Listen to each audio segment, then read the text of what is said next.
Hello, and welcome to Tales for Life.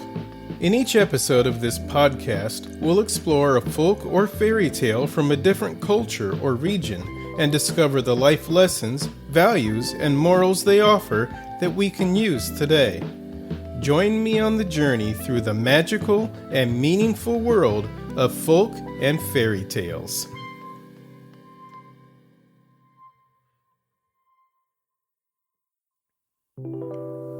Welcome back to another episode of Tales for Life, the podcast that journeys through life one tale at a time. I'm excited to have you here with me, diving into the magic and wisdom of age-old stories.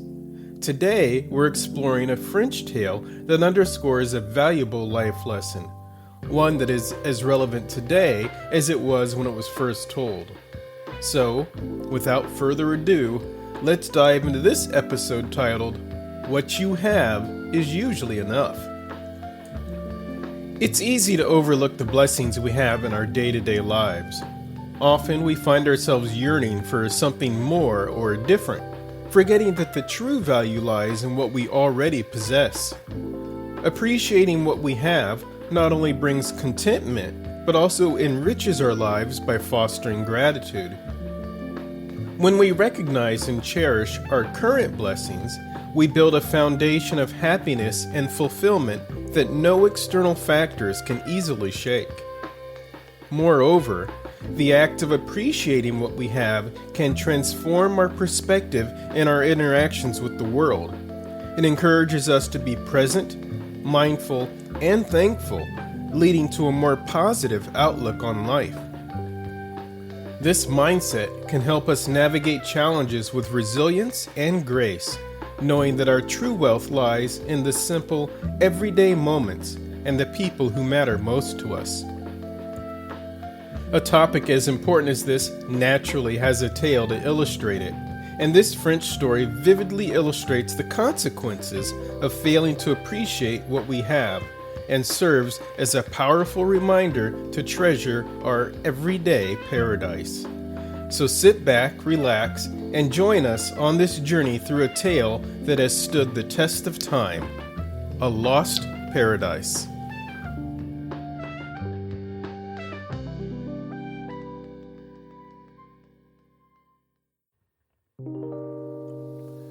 In the middle of a great forest, there lived a long time ago a charcoal burner and his wife. They were both young and handsome and strong, and when they got married, they thought work would never fail them. But bad times came, and they grew poorer and poorer, and the nights in which they went hungry to bed became more and more frequent. Now one evening, the king of that country was hunting near the charcoal burner's hut. As he passed the door, he heard a sound of sobbing, and being a good-natured man, he stopped to listen, thinking that perhaps he might be able to give some help. "Were there ever two people so unhappy?" said a woman's voice. "Here we are, ready to work like slaves the whole day long, and no work can we get. And it is all because of the curiosity of old Mother Eve. If she had only been like me, who never want to know anything, we should all have been as happy as kings today, with plenty to eat and warm clothes to wear. Why?" But at this point, a loud knock interrupted her lamentations. "Who is there?" asked she. "I," replied somebody. "And who is I?" "The king. Let me in." Full of surprise, the woman jumped up and pulled the bar away from the door. As the king entered, he noticed that there was no furniture in the room at all, not even a chair. So he pretended to be in too great a hurry to see anything around him, and only said, "You must not let me disturb you. I have no time to stay, but you seem to be in trouble. Tell me, are you very unhappy?" "Oh, my lord, we can find no work and have eaten nothing for 2 days," answered she. "Nothing remains for us but to die of hunger." No, you shan't do that," cried the king, "or if you do, it will be your own fault. You shall come with me into my palace, and you will feel as if you were in paradise, I promise you. In return, I only ask one thing of you. that you shall obey my orders exactly." The charcoal burner and his wife both stared at him for a moment, as if they could hardly believe their ears, and, indeed, it was not to be wondered at. Then they found their tongues and exclaimed together, "Oh, yes, yes, my lord, we will do everything you tell us. How could we be so ungrateful as to disobey you when you are so kind?" The king smiled and his eyes twinkled. "Well, let us start at once," said he. "Lock your door and put the key in your pocket." The woman looked as if she thought this was needless, seeing it was quite certain they would never come back. But she dared not say so, and did as the king told her. After walking through the forest for a couple of miles, they all three reached the palace, and by the king's orders, servants led the charcoal burner and his wife into rooms filled with beautiful things such as they had never even dreamed of. First they bathed in green marble baths where the water looked like the sea, and then they put on silken clothes that felt soft and pleasant. When they were ready, one of the king's special servants entered and took them into a small hall where dinner was laid, and this pleased them better than anything else. They were just about to sit down to the table when the king walked in. "I hope you have been attended to properly," said he, "and that you will enjoy your dinner. My steward will take care you have all you want, and I wish you to do exactly as you please. Oh, by the by, there is one thing.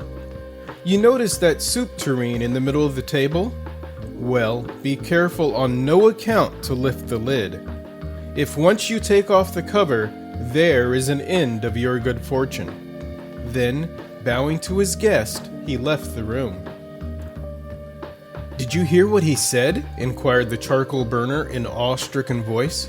"We are to have what we want and do what we please, only we must not touch the soup tureen." "No, of course we won't," answered the wife. "Why should we wish to? But all the same, it is rather odd, and one can't help wondering what is inside." For many days, life went on like a beautiful dream to the charcoal burner and his wife. Their beds were so comfortable they could hardly make up their minds to get up. Their clothes were so lovely they could scarcely bring themselves to take them off. Their dinners were so good that they found it very difficult to leave off eating. Then outside the palace were gardens filled with rare flowers and fruits and singing birds. Or if they desired to go further, a golden coach painted with wreaths of forget-me-nots and lined with blue satin awaited their orders. Sometimes it happened that the king came to see them, and he smiled as he glanced at the man who was getting rosier and plumper each day. But when his eyes rested on the woman, they took on a look which seemed to say, "I knew it," though this neither the charcoal burner nor his wife ever noticed. "Why are you so silent?" asked the man one morning when dinner had passed before his wife had uttered one word. "A little while ago you used to be chattering all the day long, and now I have almost forgotten the sound of your voice." "Oh, nothing. I did not feel inclined to talk, that was all." She stopped, and added carelessly after a pause, "Don't you ever wonder what is in that soup tureen?" "No, never," replied the man. "It is no affair of ours." And the conversation dropped once more. But as time went on, the woman spoke less and less, and seemed so wretched that her husband grew quite frightened about her. As to her food, she refused one thing after another. "My dear wife," said the man at last, "you really must eat something. What in the world is the matter with you? If you go on like this, you will die."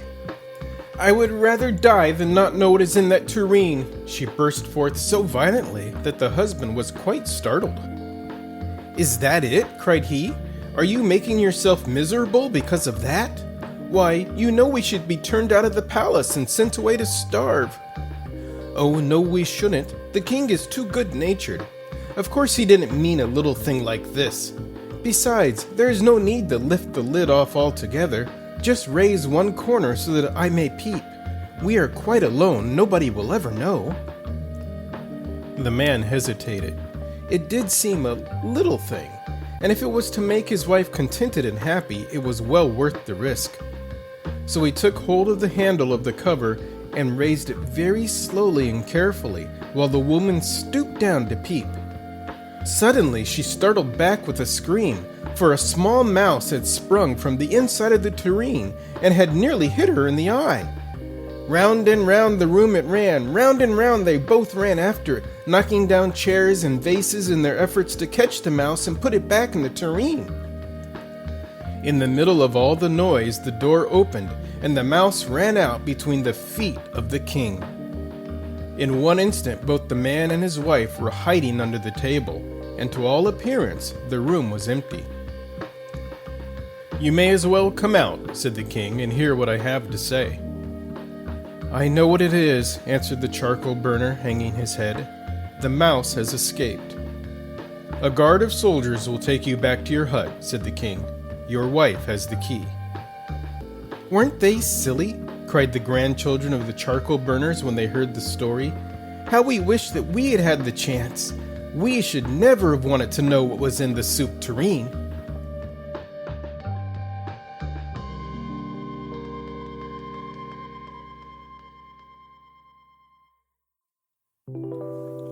I really enjoy this story. It has elements of Bluebeard along with a famous biblical story, both of which lead us to the same pieces of wisdom. The first piece of wisdom isn't as obvious, but we need to pay attention to it. When an opportunity comes our way, jump. Seize the moment and make the most of it, because opportunities, like moments, can be fleeting. It's these decisive actions that can lead to significant changes in our lives, just as the tale suggests. The second lesson might be the most critical one in this tale. Like the charcoal burner, life isn't always going to be easy for us. But when we have everything we need in life, it's incredibly dangerous to start taking that for granted. Taking a moment to reflect and be grateful for what we have can bring immense joy and satisfaction. It's about finding happiness in the present and realizing that what we have is usually enough. Additionally, the tale warns us about the dangers of constantly yearning for what we don't need. When we focus too much on what we lack, we lose sight of the abundance we already possess. This constant desire for more can lead us away from contentment and into a cycle of dissatisfaction, even when we're surrounded by wealth and riches. Being present and mindful helps us to avoid the pitfalls of unnecessary longing and keeps us grounded in the paradise of our everyday life. As we conclude this episode, let's take the story's advice to heart. Appreciate the blessings of what you already have. Be mindful of what truly matters.